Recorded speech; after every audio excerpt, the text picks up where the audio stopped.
नमस्कार दोस्तों, stock market studies में फिर से एक बार आपको बहुत-बहुत स्वागत है। तो आज यहाँ पे मैं डिस्कशन करूँगा एक रेलवे गवर्नमेंट कंपनीज़ के बारे में। तो रेलवे गवर्नमेंट के जितने सारे कंपनीज़ हैं, आप सभी जानते हैं उनमें से आईआरसीटीसी है, साथ ही साथ आईआरएफसी है, साथ ही साथ रेलटेल है, साथ ही साथ आरवीएनएल है। तो साथ ही साथ और एक कंपनीज है जिसका नाम है राइट्स। तो RITES। तो राइट्स के बारे में आज बात करूंगा क्योंकि इस कंपनी रेलवे गवर्नमेंट का ही कंपनीज है और इस कंपनी के ऊपर एक बहुत बड़ा गुड न्यूज़ आ चुके हैं। और जितने सारे लोग इस कंपनीज के ऊपर मतलब जितने सारे दोस्त इस कंपनीज के ऊपर निवेश करके रखे हैं, तो उसके लिए एक बहुत बड़ा अपडेट्स है, एक बहुत बड़ा गुड न्यूज़ है। तो उस न्यूज़ के आपके साथ शेयर करूंगा, तो वीडियो को पूरा लास्ट तक देखिएगा। और अभी तक आपने इस चैनल को सब्सक्राइब नहीं किया तो जरूर सब्सक्राइब कर लेना, क्योंकि आपको daily basis stock market information update news इसी चैनल के माध्यम से लगातार लगातार मिलते जाएंगे। तो चलो देख लेते हैं आज के स्टॉक के बारे में। तो कंपनी का जो डिटेल्स है वो आपको मैं बता दूं, तो राइट्स आप सभी जानते हैं एक इंफ्रास्ट्रक्चर इंफ्रास्ट्रक्चर डेवलप मतलब डेवलपर एंड ऑपरेटर की कंपनी से मतलब सेक्टर है। तो infrastructure developer and operators sector से बिलोंग करते हैं और इसका इंडस्ट्रीज है इंजीनियरिंग की इंडस्ट्रीज। तो टर्नकी सर्विसेज जो इंजीनियरिंग डिपार्टमेंट है उसी से जुड़े हैं कंपनी से। और अगर इस सेक्टर से देखा जाए तो लार्जेस्ट कंपनी कौन है? Larsen and Toubro. उसके बाद GMR इन एयरपोर्ट इंफ्रास्ट्रक्चर। उसके बाद HFCL। उसके बाद है RITES। तो राइट्स। तो मैं आज बात करूंगा इस कंपनी के बारे में। कंपनी बहुत बड़ा नहीं है, छोटा है, अभी भी small and mid cap type company है, 8,800 करोड़ के आसपास है। तो कंपनी का जो स्ट्रेंथ है वो मैं आपको बताऊंगा, उससे पहले कंपनी के गुड न्यूज़ है वो आपके साथ जरूर शेयर करूंगा।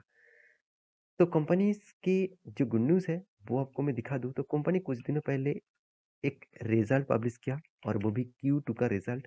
तो उस रिजल्ट में कंपनी का जो प्रॉफिट एंड लॉस का जो ग्रोथ हुआ वो आपके साथ शेयर करूं, तो कंपनी इस बार अच्छा खासा प्रॉफिट किया। हाँ, आप कहेंगे सर क्या पिछले बार के तुलना से अच्छा खासा प्रॉफिट हुआ? ऐसे बिल्कुल भी नहीं। पिछले बार 145 करोड़ के आसपास था, पिछले साल में 174 करोड़ के आसपास था। तो year of year and quarter of quarter दोनों को ही बीट नहीं कर पाए, दोनों को ही क्या करने पाए? बीट नहीं कर पाए, दोनों को ही स्टॉक में बीट नहीं कर पाए। कंपनी का जो यहाँ पे परफॉर्मेंस है वो यहाँ पे थोड़ा सा डाउन हो चुके हैं। फिर भी कंपनी आपको डिसीजन लिया, कंपनी आपको डिविडेंड देने का डिसीजन लिया। तो इस बार कंपनी फिर से एक बार डिविडेंड देने वाला है, 4.5 रुपीज करके। तो 4.5 रुपीज करके इसका डिविडेंड आपको मिलने वाला है, करीबन करीबन 45% का। आप कहेंगे सर 45% क्यों है? क्योंकि आपको 4.5 से मल्टीप्लाई करेंगे 10 से, तो आपको मिलेगा 45%। तो 10 से क्यों? क्योंकि इसका फेस वैल्यू 10 रुपया है। अगर इसका कंपनी का फेस वैल्यू आप देखेंगे तो कंपनी का फेस वैल्यू 10 रुपया है। इसका मतलब कंपनी अभी तक एक बार भी स्प्लिट नहीं किया और कंपनी बोनस भी नहीं दिया। अगर आपको इसका कंपनी का डिटेल्स दिखा दूं, तो देखिए, बायबैक तो लेके आया, सॉरी बोनस भी दिया, मगर स्प्लिट भी नहीं किया। डिविडेंड कंपनी कंटिन्यूसली साल भर में 2 3 4 बार देते रहते हैं। ऑलमोस्ट 2022 में 4 4 बार कंपनी डिविडेंड दिया हुआ है। तो इस कंपनी में यही खासियत है, company continuously dividend pay out करते हैं। 79% का डिविडेंड पे आउट कर चुके हैं। सोचिए कितना बड़ा डिविडेंड आपको मिल चुका है। 4.64% का डिविडेंड यील्ड है और 79% का डिविडेंड आपको दिया है। अगर कंपनी में आपका 100% का शेयर होल्डर है, मतलब आप 100% शेयर खरीद के रखे हैं, तो उनमें से 79% आपको डिविडेंड मिल ही चुका है। तो 100 रुपये आपको निवेश कर चुके थे और 79 रुपीज आपको डिविडेंड के हिसाब से मिल ही चुका है। अगर आपको रिटर्न मिले ना मिले फिर भी आप प्रॉफिटेबल में कुछ दिनों के बाद प्रॉफिटेबल में हो जाएंगे। तो कंपनी का जो डिविडेंड का जो डेट है वो आपको बता दूं, तो यहाँ पे 18 नवंबर, इस डेट से पहले आपको शेयर खरीदना होगा, तभी आपको डिविडेंड मिलेगा। और इसका जो डेट है वो मैं आपको और भी डिटेल्स में दिखा दूं, तो आप देखेंगे तो डिविडेंड का जो पे आउट है वो 17 नवंबर में डिविडेंड आपको मिलेगा। और 17 नवंबर से सॉरी डेबिट 17 नवंबर से पहले आपको डिविडेंड मिलने के लिए आपको शेयर खरीदना होगा। तो आप 17 तारीख को इस कंपनी का शेयर खरीदारी कर लेते हैं, तो आपको 4.50 रुपीज़ का डिविडेंड मिल जाएगा। और ये जो डिविडेंड है वो इंटरिम डिविडेंड है।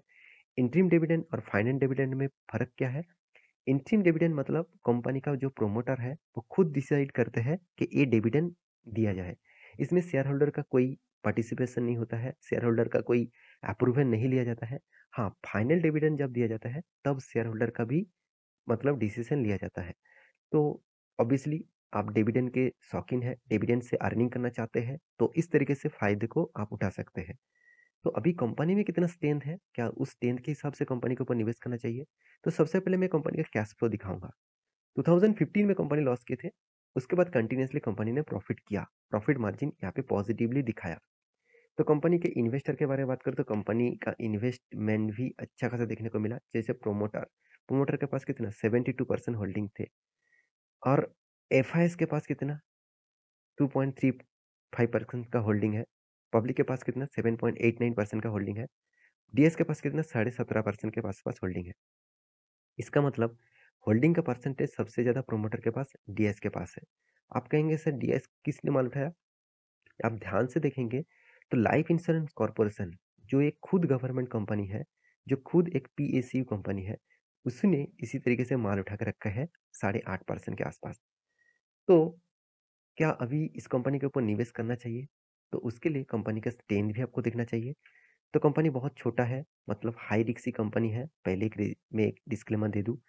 उसके बाद देखेंगे कंपनी का पी रेशियो कंपनी के इंडस्ट्रीज पी रेशियो से कम है। Return of equity, return of capital employed best level में है। कंपनी का जो डेप्थ है वो एकदम ना के बराबर है, मतलब जीरो डेप्थ आप बोल सकते हैं। यही खासियत है इस कंपनी का। और कंपनी के और भी बात करूँ तो ईपीएस अर्निंग पर शेयर भी बहुत शानदार है। कंपनी के सेल्स ग्रोथ में के बारे में बात करूँ तो 27% के आसपास सेल्स ग्रोथ है। प्रॉफिट ग्रोथ भी 13.5% के आसपास है। यहाँ पे देखिए कंपनी का मार्केट कैप टू सेल्स मुझे थोड़ा सा ज़्यादा लगा, क्योंकि ₹1 कमाने के लिए कंपनी को ₹3.14 पे करना पड़ रहा है। डिविडेंड यील्ड तो मैं पहले आपको दिखा चुका हूँ। तो कंपनी के साल भर की बात करूँ तो कंपनी हर साल में कंपनी का प्रॉफिट को मेंटेन करता है। तो कंपनी का कर्जा नहीं है, तो इसलिए प्रॉफिट अच्छा खासा मेंटेन हो रहा है, क्योंकि कंपनी के जो अर्निंग होते हैं उसके हिसाब से कंपनी का जो एक्सपेंस है वही रेंज में रहते हैं, मतलब अर्निंग के पास पास। तो इसीलिए कंपनी का डिप्रिसिएशन भी कॉस्ट यहाँ पे नेगेटिव में गया। वो सारे चीज़ प्लस माइनस करने के बाद टैक्सेस भी पे करना पड़ा। वो सारे चीज़ दिखने के बाद कंपनी के हाथ में जो प्रॉफिट आया, इस बार का प्रॉफिट है इस साल का 539 करोड़ के। तो कंपनी में जो स्ट्रेंथ है मैं आपके सामने डिस्कस कर चुका हूँ। तो कंपनी ने आपको रिटर्न क्या दिया? देखिए 1 साल में बहुत शानदार रिटर्न दिया, क्योंकि मैं चार्ट पैटर्न में आपको दिखाऊँगा किस तरीके से रैली हुआ। 3 साल में देखा जाए तो 7% के आसपास है। तो कंपनी का सेल्स ग्रोथ, प्रॉफिट ग्रोथ अभी उतना खास नहीं है, उतना खराब भी नहीं है। तो क्या अभी इस कंपनी के ऊपर निवेश करना चाहिए? तो चलो मैं चार्ट पैटर्न के ऊपर लेके जाता हूँ। तो कंपनी जब स्टार्ट हुआ था, तब इसका प्राइस चेंज था करीबन-करीबन ₹153 के आसपास। तो इस रेंज के ऊपर कंपनी स्टार्ट किए थे। कंपनी लगातार ग्रोथ किया और कंपनी का जो हाई किए, कंपनी का हाई था करीबन-करीबन ₹450 के आसपास। तो 450 से अभी कितना चल रहा है? ₹360 के आसपास। तो कंपनी ने जो यहाँ पे जो डेटा दिखाया, वो ऑब्वियसली अभी थोड़ा-सा करेक्शन में है। तो इस करेक्शन का फ़ायदा आप उठाएँगे कि नहीं उठाएँगे, तो वो आपके हाथ में होगा। तो एक बार रिसर्च करना कंपनीज़ के ऊपर, उसके बाद निवेश करना। तो आशा करता हूँ सारी जानकारी आपको मिल चुका है। मेरा वीडियो कैसा लगा ज़रूर कमेंट करना। इसी तरीके से वीडियो पाने के लिए चैनल को सब्सक्राइब भी करना। और हाँ, ये वीडियोज़ टोटली एजुकेशन पर्पज़ में है। कोई बाय एंड सेल का रिकमेंडेशन नहीं है। आप एक बार रिसर्च करके उसके बाद निवेश ज़रूर करिएगा। मिलते हैं नेक्स्ट नया स्टॉक लेके, तब तक के लिए अच्छे से रहिए, अपने ख्याल रखिए। Bye bye.